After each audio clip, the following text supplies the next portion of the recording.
2026 Kerala PSC 10th പ്രിലിംസിൻ്റെ മൂന്നാമത്തെ stage എക്സാംസും ഇന്ന് August 1-ാം തീയതി കഴിഞ്ഞിരിക്കുകയാണ്. ഇതിൻ്റെ മോർണിംഗ് ഷിഫ്റ്റ് എക്സാംസ് ആണ് ഇപ്പം കഴിഞ്ഞത്. ഈവനിങ് ഷിഫ്റ്റിലും അതായത് ഉച്ചയ്ക്ക് ശേഷവും എക്സാം ഉണ്ട്. ഇത്രയധികം പ്രതിസന്ധികൾ നേരിട്ട ഒരു 10th പ്രിലിംസ് സീരീസ് തന്നെ ഉണ്ടാവില്ല. കാരണം ആദ്യത്തെ സെക്ഷനിൽ വന്ന NCERT ജോഗ്രഫി ക്വസ്റ്റ്യൻസ് വളരെ പ്രയാസകരമായിരുന്നു. കാരണം ഒരു 10th പ്രിലിംസിന് ചോദിക്കാൻ പ്രതീക്ഷിച്ച് ഉദ്യോഗാർത്ഥികൾ ഇരുന്ന ക്വസ്റ്റ്യൻസ് ഒന്നും കണ്ടില്ല. ആ ഒരു പാർട്ട് ജോഗ്രഫി പാർട്ട് ആദ്യം വന്നവർക്കെല്ലാം മൊത്തത്തിൽ അവരുടെ എക്സാം ഹാളിലെ മനോഭാവത്തെ തന്നെ അത് ബാധിച്ചു. രണ്ടാമത്തെ ഷിഫ്റ്റ് എളുപ്പമുള്ള എക്സാം ആയിരുന്നു, പക്ഷേ അത് ക്യാൻസൽ ചെയ്തു. എക്സാമിന് കയറാൻ വേണ്ടിയിട്ടിരിക്കുന്ന 1:30 സമയത്താണ് എക്സാം ക്യാൻസൽ ചെയ്ത കാര്യം പറയുന്നത്. 2026 ഓഗസ്റ്റ് 1-ന് ഇപ്പോൾ മൂന്നാമത്തെ ഷിഫ്റ്റാണ് കഴിഞ്ഞിരിക്കുന്നത്. കേരളത്തിൻ്റെ പല ഭാഗങ്ങളിലും വളരെയധികം കാലാവസ്ഥ പ്രതികൂലമായിട്ട് പോയിക്കൊണ്ടിരിക്കുന്ന സമയത്താണ് ഈ എക്സാം നടന്നത്. അതുകൊണ്ട് തന്നെ എക്സാമിലെ അറ്റൻഡൻസ് എത്രത്തോളം ഉണ്ട് എന്ന കാര്യത്തിൽ എനിക്ക് സംശയമുണ്ട്.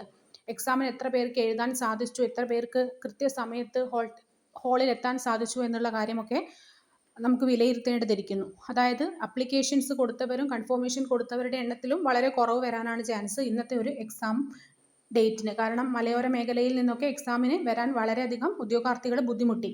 മറ്റ് പരീക്ഷകളൊക്കെ മാറ്റിവെച്ചപ്പോൾ കേരള PSCയും എക്സാം മാറ്റിവെക്കുമെന്ന് 9 മണി വരെ പ്രതീക്ഷിച്ചവരുണ്ട്. അവരുടെ എല്ലാം ലാസ്റ്റ് മിനിറ്റ് റിവിഷനെയും അത് വളരെയധികം ബാധിച്ചിട്ടുണ്ട്. ഇനി നമുക്ക് എക്സാമിലേക്ക് കടക്കുകയാണെങ്കിൽ എക്സാം അത്യാവശ്യം ഈസി ആയിട്ടുള്ള ഒരു എക്സാം ആയിരുന്നു. 5 വർഷത്തെ 10th പ്രിലിംസിൻ്റെ ക്വസ്റ്റ്യൻ പേപ്പർ വർക്കൗട്ട് ചെയ്ത് പോയവർക്കെല്ലാം നല്ല രീതിയിൽ സ്കോർ ചെയ്യാൻ കഴിയുന്ന ഒരു എക്സാമാണ്. മാത്സിലെല്ലാം 10-ൽ 10 വളരെ ഈസി ആയിട്ട് കിട്ടിയ എത്രയോ അധികം ഉദ്യോഗാർത്ഥികളുണ്ട്. എന്നാൽ ചിലർക്ക് ചില തെറ്റ് പറ്റിയിട്ടുണ്ടാവുക.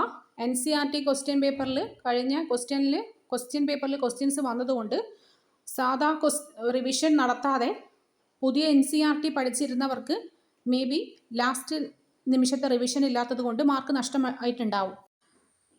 സാധാരണഗതിയിൽ എക്സാം ഈസി ആവുന്ന സമയത്ത് അത് അറ്റൻഡ് ചെയ്യാൻ കഴിയാത്ത ഉദ്യോഗാർത്ഥികളെ സംബന്ധിച്ച് അവർ റാങ്കിൽ ഒരുപാട് പിന്നിലേക്ക് പോകും.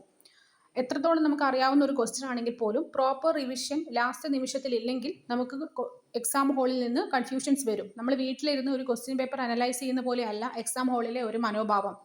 ലാസ്റ്റ് ഒരു 1 വീക്ക് പുതിയ NCERT ചാപ്റ്റേഴ്സ് മാത്രം പഠിച്ച് റിവൈസ് ചെയ്ത് പോയവരെ സംബന്ധിച്ചിടത്തോളം എളുപ്പമുള്ള ക്വസ്റ്റ്യൻസ് പലതും അവർക്ക് എഴുതാൻ സാധിച്ചു കാണില്ല.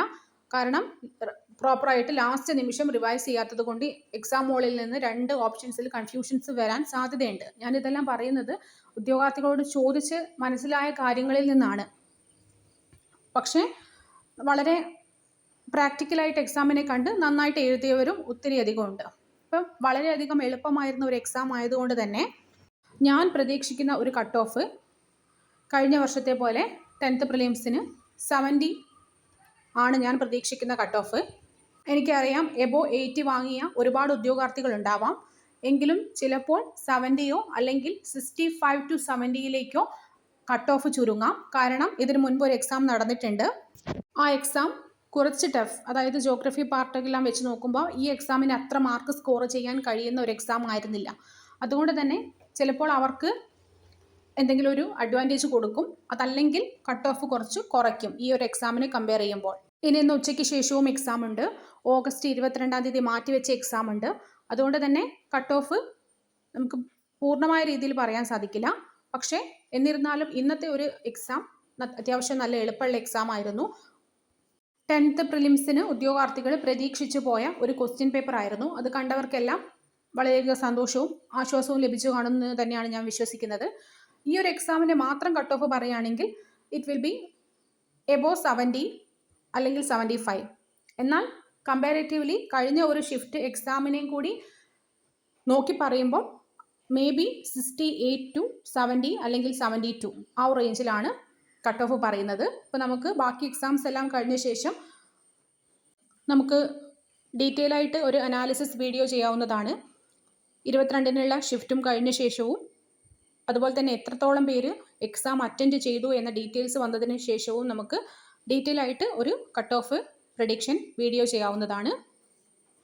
നിങ്ങൾക്ക് എത്ര മാർക്ക് കിട്ടി, നിങ്ങളുടെ എക്സാം എങ്ങനെയുണ്ടായിരുന്നു, നിങ്ങൾ എക്സ്പെക്റ്റ് ചെയ്ത പോലെ ആയിരുന്നു എന്നുള്ള കാര്യം കമൻറ്റിൽ അറിയിക്കുക. അങ്ങനെയാകുമ്പോൾ നമുക്ക് കൂടുതൽ വ്യക്തമായിട്ടുള്ള ഒരു അനാലിസിസിലേക്ക് എത്താൻ കഴിയും. So comment your marks.